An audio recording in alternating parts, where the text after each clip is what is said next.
बोला बोला शंकर भगवान की।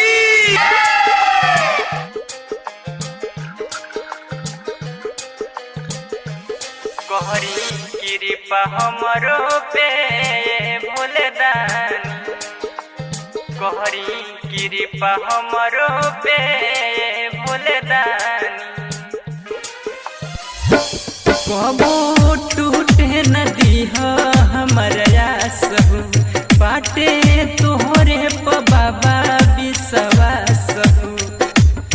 दुख दोहर हम के तना